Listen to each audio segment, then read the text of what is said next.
امسال از زمان قبول قانون درباره تنظیم عنعنه و جشن و مراسم در تاجیکستان 15 سال گذشت. قانونی که در بین مردم با نام تنظیم معروف است و زمان قبولش بحثی زیادی را برانگیخت. مقامات گفتند هدف قانون از بین بردن خراجات زیاد و میان شکم برای مردم یادی است، ولی قسمی میگفت که حکومت با این کار به زندگی خصوصی مردم دخالت میکند.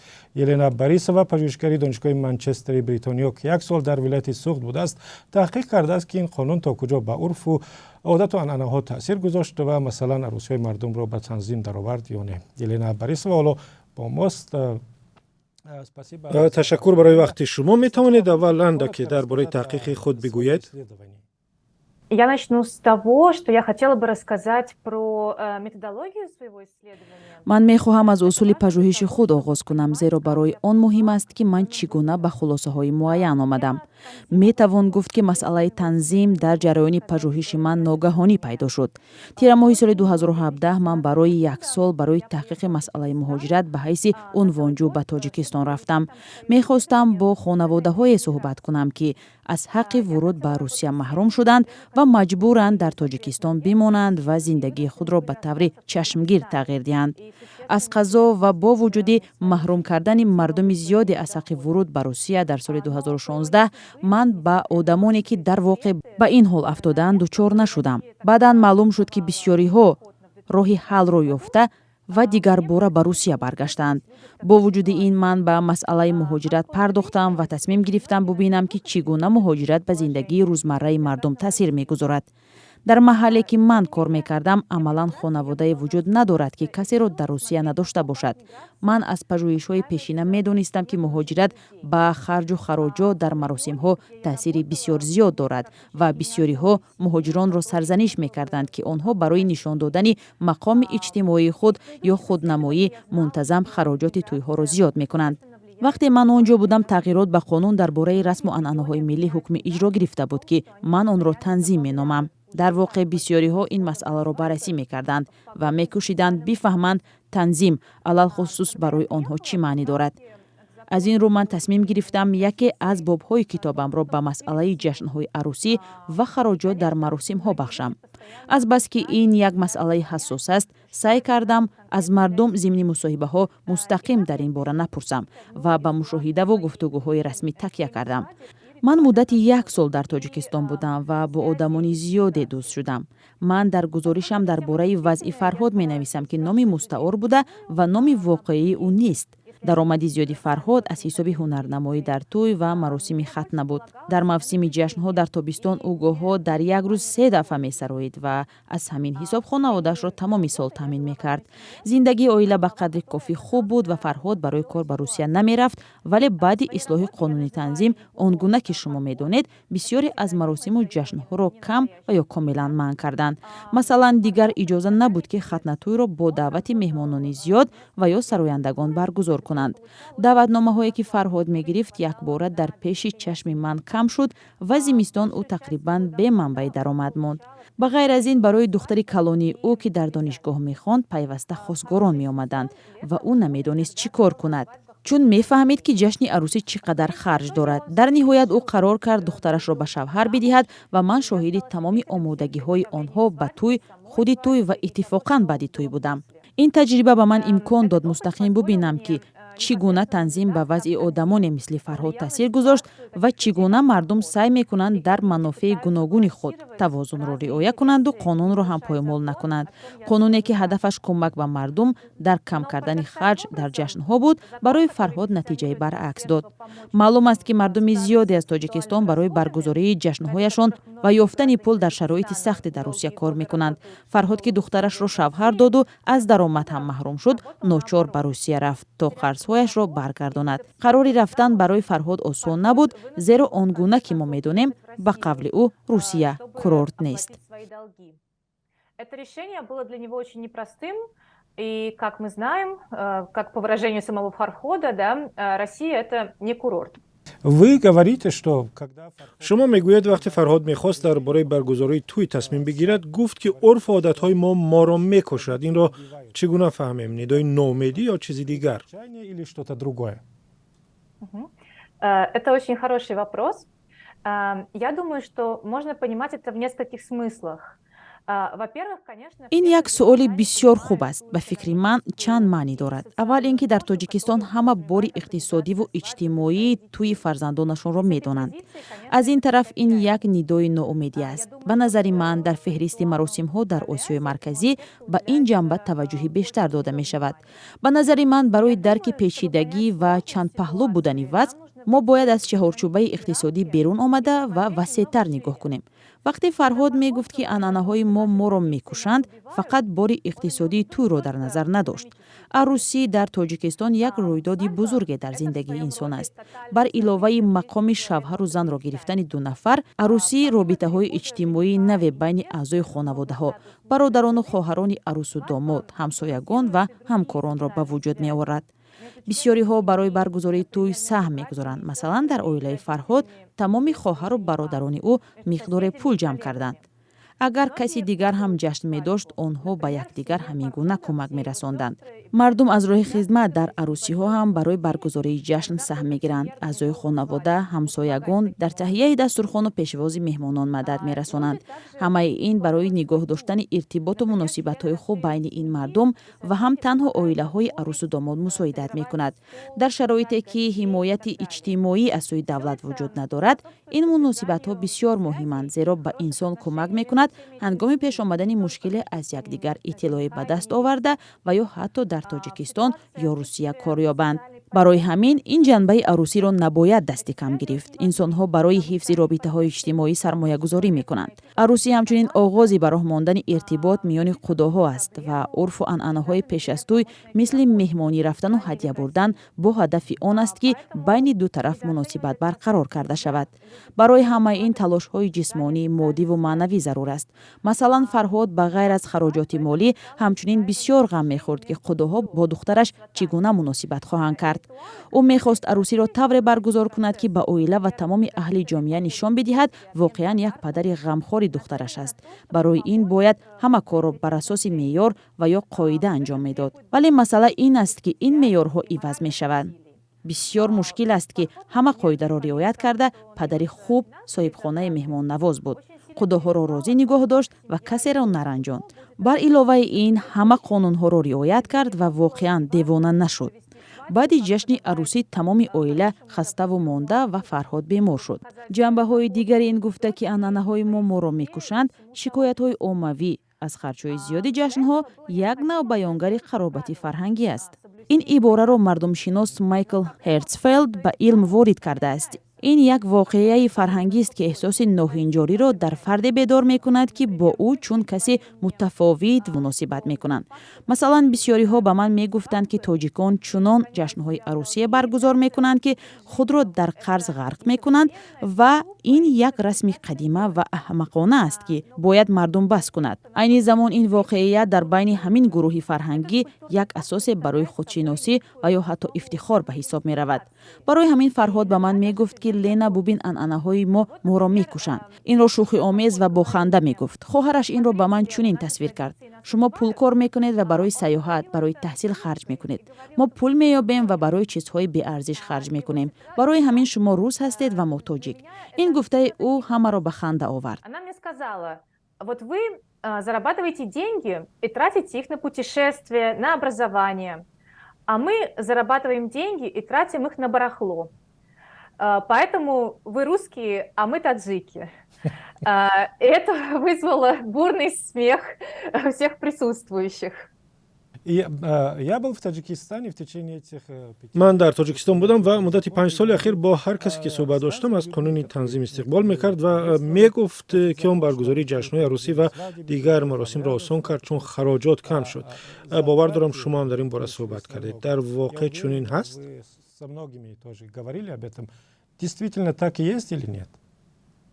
Мгм. Знаете, у нас в антропологической среде есть такое выражение. медонед дар мардумшиносӣ як таъбире ҳаст ки ҳар мардумшинос медонад ки мардум чизро мегӯянд ки фикр мекунанд, вале он чӣ ки мекунанд се чизи аз ҳам мутафовит аст. аз ин назар ман хушҳолам ки имкон доштам на танҳо бо мардум суҳбат кунам, бевосита суол бидиҳам ва мушоҳида кунам ки чӣ кор мекунанд. он чӣ мушоҳида кардам ин буд ки агар аз мардум рӯи рост бипурсӣ мувофиқ буданд ки хароҷоти маросим зиёд аст ва бояд онро кам кард. бисёриҳо ошкоро фикрашонро намегуфтанд ва он чиро баён мекарданд ки ҳукумат мегуфт. Масалан худи омӯзгорон ки вазифаашон фаҳмонидани ин қонун ба волидону фарзандонашон буд. Масалан яке аз омӯзгорон ба ман гуфт ки бубинед кишвари мо камбизоат аст ва раиси ҷумҳур мехоҳад барои сарфаҷӯӣ ба мардум кӯмак кунад ки сарфаҷӯӣ кунанд. Онҳо ба Русия мераванд, солҳо заҳмат мекашанд ва ҳамаи пулашонро дар як шаб харҷ мекунанд. Ин қонун барои хубии мардуми мост, вале онҳо инро намефаҳманд. Онҳо ба ҷашнҳои бузург عادت کردند. برای تغییر دادن این وقت لازم است. من از آن شگفت زده بودم که بسیاری ها آماده بودند برای رعایت نکردن قانون خود را عقب مانده، وحشی و بی‌مدنیت بینامند. اما در حقیقت مردم از خراجات دست نمی‌کشیدند، هرچند می‌خواستند این کار را کنند. بعضاً با وجود تنظیم کاری برعکس می‌کردند. اول اینکه بسیاری ها راهی کنار زدن قانون را می‌یافتند و با درک اینکه می‌توانستند جریمه شوند. یک نفر حتی به من گفت که پرداخت چند صد سومانی جریمه بهتر است از شرمندگی در نزد همسایگان و همکاران. در نتیجه مردم جشن‌های مختلف را یکجا می‌کردند، مهمان و آوازخوان می‌خواستند و به هم هدیه می‌دادند. دوم اینکه بعضی‌ها نسبت به این قانون خوشبین نبودند و میگفتند که این قانون راه را برای رشوه‌خواری و خبرکشی باز میکند. مثلا یکی از آشناهای من گفت که در وضع ناهنجاری افتاده است. پس از جشن عروسی پسرش به اون ناظر محلی میلیسا زنگ زده و تهدید کرده است، چون که کسی به او گفته است که در توی عروسی آنها نه 3 بلکه 4 ماشین بوده است. این چی ارتباطی به مامور میلیسا دارد؟ هرچند همه چیز هم بر اساس قانون صورت میگرفت، ولی بسیاری ها خراجات زیاد میکردند. مثلا خلین پیوسته بالا میرفت که بر اساس یگان قانون تنظیم نمیشود و نظارتش هم سخت است. مردم شکایت میکردند که اگر قبلا خریدن سروپا و هدیه کافی بود، حالا عائله عروس انتظار دارد که حجره عروس و داماد قالین و پرده و دیگر ابزار ضروری و یا حتی کاندیشنر داشته باشد. من میدونم که در دوشنبه گاهو با والدان عروس خانه و ماشین وعده میکنند. در عین حال این وعده ها یک نوع سرمایه گذاری برای تامین رابطه های آسوده عروس و داماد به حساب می رود. مثلا خودی فرهاد به من گفت که خداهای من میگویند که به ما چیز لازم نیست، خودمون میخریم، ولی من به آنها باور ندارم، چون که وقتی دختری من شوهر کرد بعداً تنها و ملامت میکنند که او این و آن رو نآورد، یعنی پدر تو رو دوست نمیدارد که اینها رو برایت نخرید. شاید به چشم کسی بیگانه این غیر عادی نماید، ولی به فکر من برای مخاطبان شما در تاجیکستان درباره رابطه های اکثرا دشوار عروس جوان با عائله شوهر میدانند.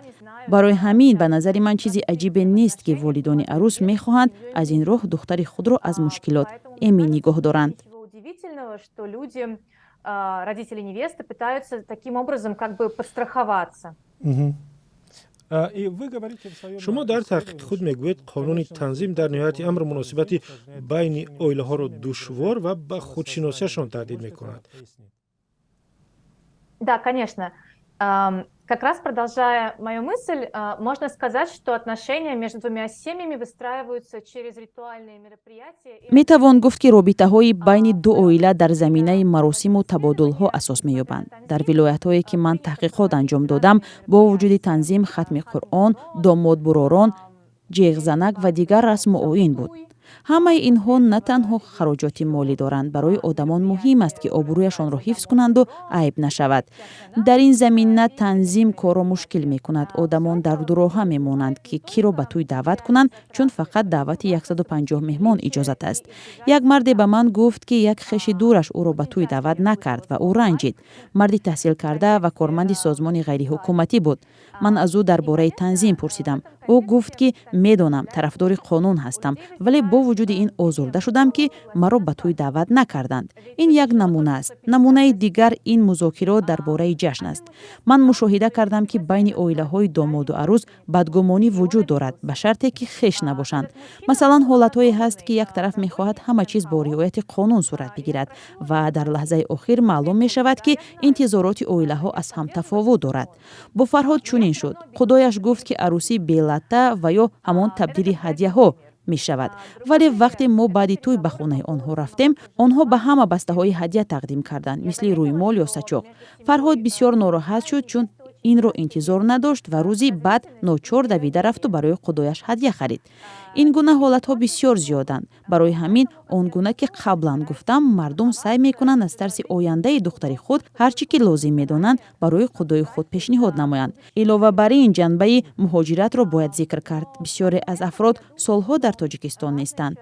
баргузории туй барои онҳо як роҳи нишон додани ҳузури худ дар тоҷикистон, садоқати худ ба ҷомеа, мардуми маҳалла, ҳуввияти фарҳангии худ ва ё ба қавле тоҷикияти худ аст. ба ғайр аз ин як имконияти дигари бароҳмондани робитаҳоест ки шояд дар оянда зарур шаванд, бахусус дар байни мардон. маҳз аз ҳамин ҷиҳат танзим робитаҳои байни одамонро душвор ва барои худшиносияшон хатар эҷод мекунад. Которые могут оказаться полезными, например, между мужчинами, которые потом могут помочь друг другу в России и так далее. И именно в этом смысле танзим усложняет отношения между людьми и угрожает самосознанию людей. Последний вопрос. По вашему мнению, что было? ба назари шумо ҳадафи ниҳоии қонун чӣ буд? ҳимояти ҳуқуқи иҷтимоии мардум ва кам кардани камбизотӣ ва офаридани ҳуввияти ягонаи фарҳангие ки ҳукумат тасаввур мекунад? Идентичность, воображаемую властями. Тут, наверное, я отвечу коротко, потому что я не политолог, я не занималась анализом власти в Таджикистане. инҷо бисёр кӯтоҳ посух мегӯям, чун сиёсатшинос нестам ва кори ҳукумат дар тоҷикистонро таҳлил намекунам. ман бо мардуми оддӣ кор мекунам, на бо мақомдорон. ва барои ман муҳим буд ки бифаҳмам ки қонун чӣ гуна ва пеш аз ҳама ба зиндагии рӯзмарраи мардум таъсир мегузорад. дар ҳақиқат бисёре аз ҳамкорони ман мегӯянд ки ин қонун як сайъи дигари назорат ва мудохилаи ҳукумат ба зиндагии хусусии шаҳрвандон ва бо ҳадафи офаридани ҳуввияти ягонаи фарҳангист. шояд ин ҷанба ҷой дорад ва ман инҷо ҳеҷ ихтилофе намебинам. ва айни замон ба назари ман ин қонунро метавон як талоше барои ҳимояти ҳуқуқи иҷтимоии мардум ҳам донист, ҳатто агар аз ин роҳ низ бошад. талошҳо барои коҳиши хароҷот, барои расму оин падидаи наве дар таърихи осиёи марказӣ нест. то замони инқилоб ва омадани болшевикҳо ҷадидиён намояндагони модернизми ислом ба паҳрез аз исроф даъват мекарданд, чун ба қавли онҳо мухолифи қоидаҳои ислом аст. дар замони шӯравӣ он гуна ки мо медонем, маросими бошукӯҳ одатҳои иртиҷоӣ дониста мешуданд. талошҳое сурат гирифта буд. ман мебинам ки дар ҷомеа тақозо барои коҳиши хароҷот дар ҷашну оинҳо ҳаст, вале суол ин аст ки оё ба ин чиз аз роҳи қонунгузорӣ ва таҳдид ба ҷазову ҷарима метавон ноил шуд ё не? Расходов и сейчас. Другой вопрос, можно ли этого добиться путем кодификации традиций и угрозами наказания и штрафов? ба шумо дар Тоҷикистон чӣ бештар маъқул шуд ва чӣ маъқул нашуд? Да, ну, мне больше всего, конечно... пеш аз ҳама мардум ба ман хуш омад. ман бо оилаи Фарҳод зиндагӣ мекардам ва онҳо ба оилаи ман табдил шуданд. мисли оилаи худам. мо то ҳол робита дорем, ман онҳоро бисёр дӯст медорам. мо ба якдигар ёрӣ мерасонем. эҳтимолан як соли иқомат дар Тоҷикистон дар зиндагии калонсолии ман яке аз беҳтарин солҳои зиндагиам бошад. чӣ маъқул нашуд? Хороший вопрос. Как бы так ответить, чтобы не обидеть никого? Наверное, я бы хотела... суоли хуб аст. чӣ гуна ҷавоб диҳам ки касеро озурда накунам? аз он хушам наомад ки зиндагии мардуми зиёде душвор аст. аз ҷумла барои он ки фишори зиёде аз тарафи ҷомеа эҳсос мекунанд ки ин корро бояд ин гуна кард ва ин гуна либос пӯшид. бахусус барои занони ҷавон таҳаммули равонии ин чиз сахт аст. аз ин рӯ мехостам озодии интихоб бештар бошад. ман набояд қазоват кунам, вале дидам ки бисёре аз одамон аз ин чиз ранҷ мекашанд. Ну, не мне судить, но я это заметила, и я заметила, что очень многие люди от этого страдают. Спасибо большое. Ташаккури зиёд. Елена Борисова аз донишгоҳи Манчестер бо мо дар бораи суннату анаҳои Тоҷикистон суҳбат мекард. Ташаккури зиёд, Елена, барои вақти шумо. Рахмати калон.